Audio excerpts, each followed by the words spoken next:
right, so as you guys probably noticed, I've only been uploading a video a day over the last few days, and the reason being is because I was out of town. Actually went to see a Drake, J. Cole, and Lil Durk concert. Really dope, really awesome, but I am very tired, like very, very tired. So I haven't really had the energy to go live, and I just want to say I really do appreciate all of the love that I receive, specifically on Twitter. Believe it or not, there's quite a few people after games that either tag me in something or they send me a message and say, hey, I'm ready for the live, or they're excited to go live. And that means a lot that you actually think about going to the channel after games to have any type of discourse. That's really cool. I appreciate it, and I will never take that for granted as we grow this channel and everything. So I just wanted to say that. And look, I didn't have the energy to go live, but I thought nonetheless, we can jump on here. I could talk about this game a little bit, give you my overall thoughts, and they're pretty positive, believe it or not. I want some nasty. Are we having fun yet? All right. Okay. All right. So, San Antonio Spurs versus the Houston Rockets. Always a classic, or at least Rockets fans want it to be a real rivalry. I have no idea if it's a rivalry. I know for a fact I don't like a lot of Houston Rockets fans. It's not all of them, but geez, man, that fan base is very irritating. But they really hate us, like really hate Spurs fans. And I guess I understand, you know, when you're in the same state and the Spurs have been winning for so long, obviously you're going to have a little bit of envy, right? So I get it. But at the same time, man, oh my God. Oh God. But I love to beat them. So it is frustrating when we lose, but I don't know. I'm not really that beat up about this game overall. So before we talk about all of the things that I had to take away from it, really quick, I'm going to let Clan take it away. We have a sponsor for this video. All right, guys, so before we get into the content, I want to give a big shout out to today's sponsor. I'll be honest with you, okay? I get so many phone calls from where I used to live. A lot of people don't know this, but I'm actually from Memphis, Tennessee. I get that a lot. Are you from San Antonio? No, I'm from Memphis, Tennessee. No longer live there, but man, I still get plenty of calls from 901, and I know for a fact that it's either spam or it's scammers or someone trying to get over on me. So I wanted to introduce a sponsor that I think would actually help you with some of that. So this is where Aura, our sponsor, come into play. So there's so many different data brokers that's selling off your information from industry to industry about things such as where you live, for instance, and they are actually legally obligated to take you off of those lists if you ask. But I'm pretty sure you guys know it's very difficult to get them to do that. But Aura makes it super simple. You can either do it on your phone or you can do it on a desktop. It doesn't really matter. But they have an entire list of all of the different data brokers that have your information, and you can opt out directly through Aura. And it's super easy to set up, and they'll do all the hard work for you. So you don't have to worry about going to all those different apps just to get some type of parental control, antivirus, VPNs, password management, identity theft, insurance. They will do all of the work for you. And even better, it's at a super reasonable price. So yeah, don't let people just profit over your private information. Not cool. Just go ahead and hit the link in my description, and it will send you to Aura, in which you will get a 14-day free trial. Just click the link in my description. Big shout out to Aura for reaching out to me and collabing. So yeah, just wanted to spread that information to you guys, and let's get back into this video. Thanks, Clan, for taking it away, okay? That meant a lot to me, my boy. But yeah, you guys check out Aura. Link in my description. You'll get a 14-day free trial. Just use that link below. All right, so let's take a look at this. San Antonio Spurs versus the Houston Rockets. Yes, this is a battle of titans. Not really. All right, so we all know Şengün was gone. Addressing that first and foremost. So I was expecting the Spurs to win this game, okay, especially with the Rockets being short-handed. But at the same time, how the Houston Rockets have played defense, I was not shocked that we struggled at times against them. Now, also adding on to that, I cannot believe how many Rockets fans had the audacity to say that San Antonio Spurs fans were cheering on Şengün's injury. I have no idea what they're talking about. Completely made up. If there were any, maybe a couple, okay? But the amount of Houston Rockets fans, especially the ones that have somewhat of a following, that were so quick to say, oh my gosh, I want Wemby to be injured. The Spurs fans don't operate like that. Like, I don't think we got some crappy fans, don't get me wrong, okay? But a lot of the Spurs fans' bad opinions are usually directed towards their own franchise. Like, they idealize other franchises and automatically think that they're better, even if they didn't do anything. And it's because I think Spurs fans have won for so long, or it's a certain group of Spurs fans, especially older Spurs fans, that didn't like Popovich back in the 90s when he made himself the head coach, and just kind of dealt with it since then because they've been winning. There's a lot of weird stuff like that, but usually it's directed towards the San Antonio Spurs themselves. I don't see a lot of Spurs fans get really like hateful towards other franchises. Maybe the Lakers, but everyone hates the Lakers. And maybe Kawhi, but for obvious reasons. But I don't even think Spurs fans go too far with that. So I don't know, dude. I'm not going to sit here and say like, oh, I need to sit here and, I don't know, police what Spurs fans say or do. But I do keep up with things, and I have not seen Spurs fans talk about Şengün almost at all. Like, at all.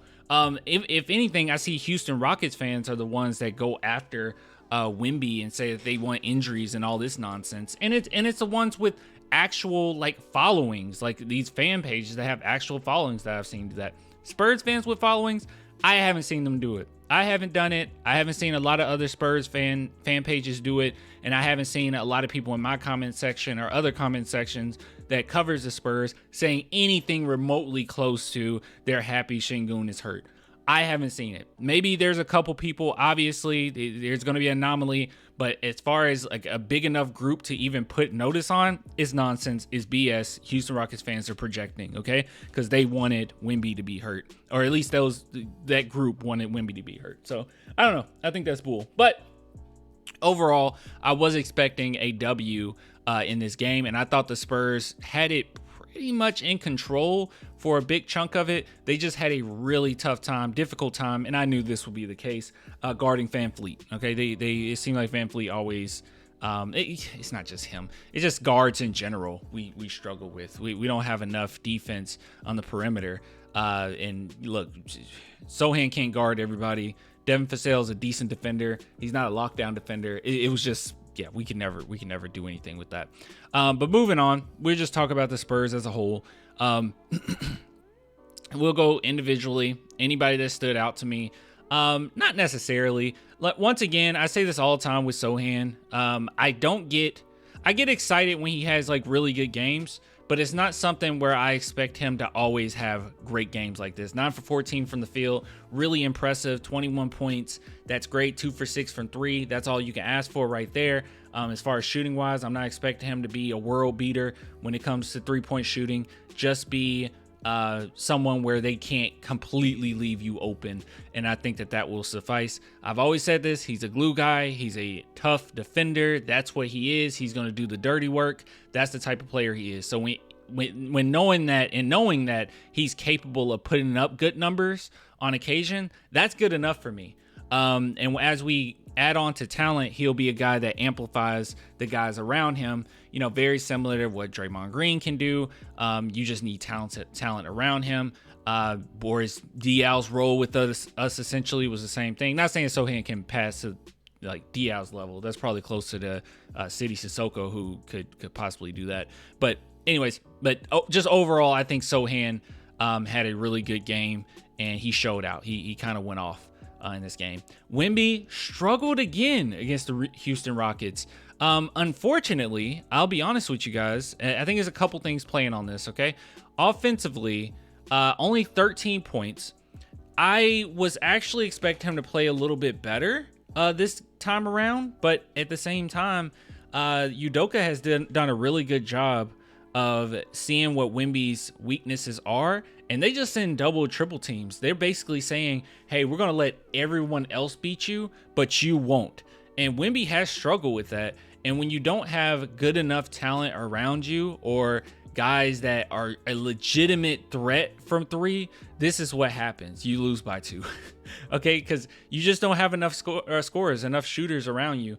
Trey Jones, while he had a really great game, this is not something, I guess similar to Sohan, this is not something I'm expecting a lot from him. I'm not expecting him to shoot 4 for 7 in a game. He showed out. He did a good job. This was, 3 steals, 24 points. He did a fine job. I'm just not expecting this. And the Houston Rockets were like, basically, hey, if Trey Jones beats us, Trey Jones beats us, right? And Trey Jones did not beat them. So just overall, he's just going to need more talent. It's nothing else to say about it. Now, here's something that's inexcusable. All right. And I've said this before. I'll say it again. Now, this hasn't been, it hasn't happened enough over the past couple months or anything for me to get super upset about it. But this is not okay. There is no planet, and I don't care. I don't care how well Trey Jones is playing. I don't care how well Sohan is playing, okay? I do not care. I don't care how well Wemby's playing. There is no world in which Devin Vassell should shoot 3 less shots than Julian Champagnie. That's not a shot on Julian. That's not a shot on anybody else but Devin Vassell. There is no world in which Devin should do that. I've said this time and time again. He needs to put up at least 16 to 17 shots, okay? If it's a terrible percentage, we lose. But there's no world in which I think that this is okay. Devin Vassell cannot go 2 for 6. He can't take only 6 shots. I'm sorry. I do not care. Get to the rim, do whatever you have to do. Exert your will. I do not care. I know things like this or moments like this, people instantly say, Pop, what are you doing, Pop? What are you doing, Pop? No, this is just Devin Vassell, okay? No, you have to exert your will. Popovich isn't going to yell at him for some shots. I'm sorry. I know that sounds crazy. It seems unspurs like, but no. Devin Vassell, that's your role. That's how good you are. Force your will. There's 2 for 6 is inexcusable on any given day. I do not care unless we just have immense talent and we're at the point where Devin Vassell could even come off the bench. There is no reason he should only take 6 shots in any reality. Not okay with that. That's all Devin. And he has this tendency to kind of, he doesn't always just disappear. I don't want to use that because that means, I don't know, some people use that and say like he's soft or something. He just makes adjustments to the point where he's so unselfish, where he's just like, okay, what's the benefit of the team right now? This player's hot. But I'm sorry, our best chance to win is Devin Vassell. You got to be hot, okay? Sohan isn't going to win us games offense. Sometimes he will, but he needs Devin Vassell with him. But Sohan's not going to just win us games offensively. Trey Jones isn't going to win us games offensively. And this is exactly what the Houston Rockets wanted. They wanted Devin Vassell to only shoot 6 shots. They wanted Victor Wembanyama to be under control, and they wanted everyone else to beat them. Well, when everyone else has to beat you, you still lose. So no, Devin Vassell, he has to go off. There's no way. Zach Collins and Julian Champagnie should have more shots put up than him, and Malachi Branham have more shots, and Blake Wesley have more shots put up. Nope, inexcusable. I don't care. People can say, well, he was often double teamed, which he was. They came up with Devin, but you got to find a way. I'm sorry, you got to find a way. The Spurs looked so sloppy. But with that being said, I do want to say this: Houston Rockets defense was great. I know some Spurs fans were upset because they were like, it was just way too rough. There were some fouls that the refs missed. Me watching it, without looking at what some people were saying initially, like during the game, I actually enjoyed the defense that was being played, believe it or not. I thought that it's good for our development. I thought that how they could kind of move Wemby around a little bit. And with him being the tallest person on the court, that no one could really guard him one-on-one, and they still were able to contain him to only taking 12 shots and to 13 points. I think that that's a lesson to him. He's definitely going to have to build some muscle, build some core strength there, and figure those things out. I thought it was nice that they were able to enforce their will to the point where Devin Vassell felt like he could only take 6 shots. I think that's good for our team, okay? It exposed all of our weaknesses. And yes, while Sohan had a good game, Trey Jones had a good game, and I'm not, harping on or talking bad about those two guys. they are not going to win us any games this season. Those are not the one. If teams sit back and say those two guys got to beat you offensively, we're screwed. But you need Victor and you need Devin Vassell to play fairly well. Now, also, I will give them a little bit of some just a little bit of charitability here. They are coming off, injuries or in which they didn't really play much. So, there's that. But I'm sorry, there's no excuse for 6 shots. I mean, in 36 minutes, he had the most. I didn't even notice this till now. He had the most minutes than anyone else on our team, and he put up 6 shots. I'm sorry. Nope, never okay. Not okay. Got to do better. Exert your will. I don't care. 6 assists, that's great, but you got to exert your will. But anyways, Rockets did a great job defensively, double teaming, triple teaming Wemby, making things very uncomfortable for him. And I guess that's the best word I could describe this game, right? It was uncomfortable. We were just never at the beginning. I felt like I said, we had a little bit of control. But as the game went on, it was they just made it uncomfortable for us, kind of beating us around a little bit. And I think this is just a fine lesson. And kudos to the Rockets, for this win. I was actually happy that we were getting that type of defense from them, because a lot of teams, they're like, oh, we're just going to let the rookie Wemby beat us if he can't. And that is not a good idea. He will make you look silly. So they exposed our weaknesses. That's good. And, it's Trey Jones isn't going to shoot 4 for 7. These are the type of games that you just gotta live with, right? The Rockets got to sit back and say, yeah, Trey Jones, go ahead, shoot as much as you want. We don't believe in you. But look, you only lost by 2.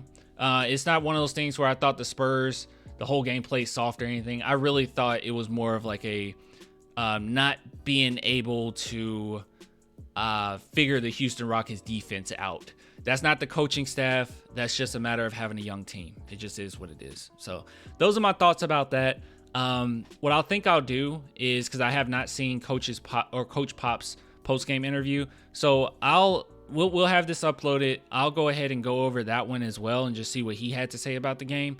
And maybe we can go live Thursday night. Maybe that'll be a good idea, because I haven't been live for a while. But anyways, I will talk to you guys soon. Thank you so much for the love. And like I said, it means so much to me that there's plenty of Spurs fans that's like, hey, I can't wait to go live. I can't wait to, talk to and I think it really is just like a community thing. Because when I created this channel, that's what I initially wanted. Because I don't know if you guys know this, but back when before I created the channel, I had the Instagram page and whatnot. I used to watch games, and I would jump on YouTube and try to find any channel that's talking about the Spurs, just so I can engage with other people. I know that there were blogs back then as far as Spurs fans talking, but there just wasn't any place where it was a community coming together and pretty like-minded and just talking about San Antonio. So that's initially what I wanted. I was just expecting to go live all the time, not even do any type of videos where I just upload things. But as time went on, man, it's really cool. It's really nice. And I feel like we've cultivated this community in which, we talk Spurs and talk about other stuff too. I mean, you guys have recommended so many movies to me, video games, anime. That's cool. So I don't know. It's just a nice, I'm feeling grateful today. I guess that's what it is. I'm just feeling very grateful, and I appreciate all the love. Anyways, I will get with you guys later, man. I will go live more than likely Thursday night. That will be cool. But until next time, bye.